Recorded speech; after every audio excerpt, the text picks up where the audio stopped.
Nah, tentang nasab Wali Songo kenapa berpindah-pindah? Yang minda-minda itu bukan kita, Baklawi yang minda-minda nasab Wali Songo dalam kitab mereka. Ya. Tahun 1960 Salim bin Jindan menulis kitab bahwa tentang Syekh Khalil Bangkalan. Saya melihat sendiri manuskripnya dari cucu Syekh Khalil Bangkalan. Tulisannya tulisan Salim bin Jindan. Dia mengurut silsilahnya Syekh Khalil Bangkalan ke Wali Songo, kemudian ke Baklawi. Sementara manuskrip-manuskrip Nusantara yang telah diteliti oleh Profesor Dr. Husein Jayadiningrat tahun 1919, dari berbagai manuskrip yang ada, tidak ada itu Wali Songo keturunan Baklawi. Silahkan bukunya Profesor Dr. Husein Jayadiningrat masih ada di Tokopedia. Namanya itu Kritik Sejarah Banten. Kritik Sejarah Banten karya Profesor Dr. Husein Jayadiningrat. Itu dia meneliti berbagai macam manuskrip yang ada dari Wali Songo pada tahun 1919, kemudian dijadikan disertasi di Den Haag, Belanda. Kemudian kita bisa baca terjemahnya hari ini dari bahasa Belanda. Tidak ada satupun dari 11 riwayat keturunan jalur Wali Songo yang ada dicatat oleh Profesor Dr. Husein Jayadiningrat dari manuskrip-manuskrip tua yang ada di Nusantara yang jalur Baklawi. Jadi tahun 1919 saja tidak ada jalur Wali Songo ke Baklawi. Ya. Lalu pada zaman tahun 1960 baru ada manuskripnya dari tulisan Salim bin Jindan Baklawi. Ini dari Habaib. Nah, dikatakan ada manuskrip Negara Kertabumi di Cirebon 1690 abad 7, abad 17 berarti. Ternyata itu manuskripnya palsu. Nah, manuskrip palsu yang juga ditulis 1960, kemudian diatribusikan bahwa dicatat atau ditulis tahun 1690, padahal 1960 dibalik. Oh, dibalik. Kertasnya itu kertas yang biasa diproduksi oleh pabrik Indonesia. 1960. Silakan cari di internet manuskrip Negara Kertabumi palsu. Itu ada bagaimana filolog UI sudah mengadakan penelitian manuskrip itu palsu. Di situ ada silsilah Sunan Gunung Jati sampai Ubedillah. Ternyata manuskrip itu palsu. Pakainya apa itu? Tulisannya tulisan Jawa kuno. Jadi tulisannya Jawa, kemudian tidak berbahasa Belanda, tidak berbahasa Indonesia, tapi tulisan Jawa. Tapi ditulisnya 1960. Di sana ada nasab Wali Songo, terutama Sunan Gunung Jati sampai ke Ubedillah. Ternyata manuskrip ini adalah manuskrip palsu. Satu lagi manuskrip itu dari Purwaka Caruban Nagari. Purwaka Caruban Nagari itu yang juga ada silsilah ke Baklawi itu sama manuskrip Belanda. Manuskrip pada zaman Belanda yang ditengarai bahwa manuskrip itu adalah manuskrip sengaja untuk memutarbalikkan sejarah Indonesia. Jadi manuskrip-manuskrip kolonial, manuskrip-manuskrip palsu untuk memotong sejarah Wali Songo dan bangsa Indonesia hari ini. Kenapa? Karena Belanda itu, bapak-bapak, ibu-ibu, mempunyai sebuah kepentingan agar bangsa Indonesia ini jangan bersatu di masa depan. Akhirnya silsilah-silsilah kita yang satu dengan orang Aceh, dengan orang Maluku, dengan orang Bali, dengan orang Kalimantan dipisah-pisah. Bahwa tidak ada kaitan keluarga. Padahal semua orang Nusantara ini ada kaitan keluarga. Maka saya sudah katakan nanti saya akan berusaha untuk mengumpulkan segala sumber untuk mendapatkan nasab Nusantara agar bangsa Indonesia ini bukan hanya merasa dirinya bersaudara dengan perjanjian di atas Undang-Undang Dasar, tapi juga memang kita secara de facto adalah saudara dari sisi darah, sama-sama keturunan Nusantara.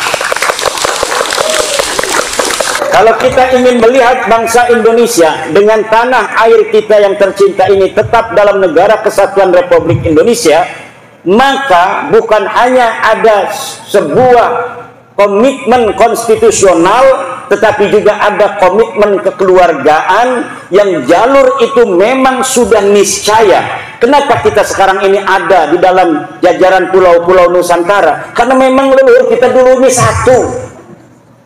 Leluhur kita dulunya adalah satu, dan kemudian dipisah-pisah oleh sejarah-sejarah bohong Belanda. Akhirnya seakan-akan orang Medan tidak ada kaitan dengan orang Lampung tidak ada kaitan dengan orang Banten tidak ada kaitan dengan orang Aceh dan lain sebagainya. Padahal semuanya bangsa Indonesia ini mempunyai leluhur yang sama di masa lalu, kakek bersama, entah itu 1000 tahun yang lalu, entah 2000 tahun yang lalu, entah 10.000 tahun yang lalu. Nilai-nilai persaudaraan yang hari ini bisa dilihat dari haplogrup O, yang merupakan jadul lurus laki-laki Indonesia, Malaysia, Thailand, itu nanti secara ilmu DNA akan dicari family matchingnya, secara ilmu nasab juga akan dicari family matchingnya. Kita ini sampai mana nasabnya, agar kita ini jati diri kita sebagai bangsa Indonesia tidak bisa lagi diutak-atik oleh orang asing. Akhirnya nilai-nilai persatuan kita untuk bersatu, betul-betul kita akan menjaga tanah air ini dengan segenap kemampuan yang kita punya untuk menjaga warisan tanah leluhur kita, yaitu tanah Nusantara ini. Kemudian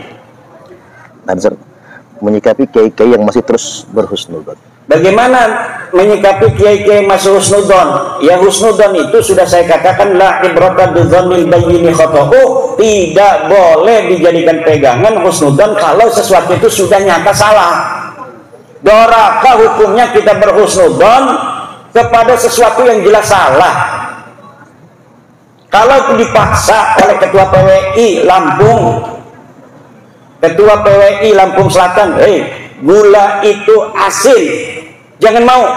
Kita sudah merasakan gula itu manis kok. Kiai Parman memaksa kita ngomong gula itu asin, nggak bisa. Kita harus sesuai dengan keyakinan kita. Kata Rasulullah, walau aftal muftun yang sering di roasting orang itu, mereka tidak sadar sedang merosting Nabi Muhammad. Karena kalimat walau aftal muftun itu adalah kalimat dari baginda Nabi besar Muhammad sallallahu alaihi wasallam. Jika engkau telah meyakini kebenaran, maka jaga kebenaran itu walau aftakal muftun, walaupun orang-orang berfatwa berbeda dengan dirimu. Ini adalah ucapannya Rasulullah Muhammad sallallahu alaihi wasallam. Tetapi di roasting katanya Kiai Imad itu tidak akan menerima apapun dalil yang dibawa oleh ulama sedunia, karena dia sudah mengatakan walau aftal muftun.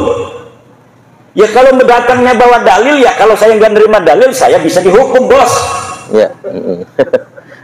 Kalau kita ngomong sembarangan nggak ada dalil, kita ini bicara hoak. Kalau hoak itu bisa kena pasal. Sekarang mana dalilnya yang mengatakan Ba'lawi itu turun Nabi? Ayo kita adu dalilnya. Kalau tidak, berarti Anda yang menyebarkan hoak selama ini.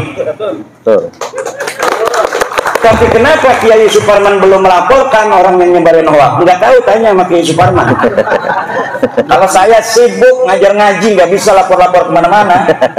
Kalau di somasi numpuk saya banyak itu somasi. Saya biarkan aja, kapan mereka mau melaporkan, ayo kita diskusi di pengadilan.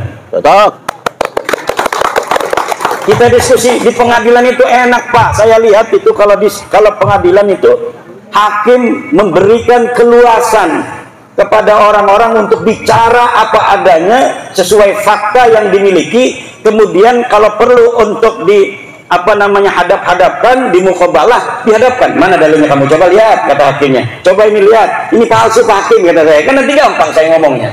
Tuh lihat Pak Hakim, kertasnya aja begitu. Katanya tahun 600 Hijriah. Ini kertasnya ada garis-garisnya Pak Hakim. Coba lihat tuh. Garis-garis begini, ini pabrik Indonesia tahun 1960 Pak Hakim. Bener ini kimat nih. Ini yang bener. Itu nanti begitu. Kalau di pengadilan, ujung-ujungnya misalnya kalau hakimnya puyeng, udahlah DNA aja, DNA. Panggil dari BRIN, panggil dari Rumah Sakit Bayangkara, Polri. Ini, pegang ini, orang ini pegang ini.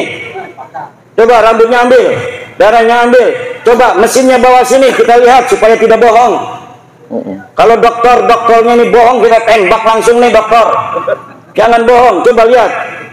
Kita lihat sampai ini mesin mengatakan apa hasil daripada haplogrupnya dia itu. Dan pengadilan itu banyak duitnya, negara namanya. Bisa mengambil ahli-ahli DNA dari internasional untuk dihadirkan. Bener nggak ini Dokter Sugeng dari Indonesia yang mengatakan haplogrupnya dia ini Ba'lawi bukan haplogrup turunan Nabi? Nanti akan dimuqabalah dengan para ahli DNA dari luar negeri. Kalau memang misalnya Ba'lawi ini tidak mau Dokter Sugeng atau Profesor Arikem sebagai saksi ahli yang akan memberatkan mereka. Itu akan dimuqabalah, dan insya Allah nanti hasilnya adalah hasil yang akan bisa kita wariskan untuk anak cucu kita ila yaumil qiyamah. Amin.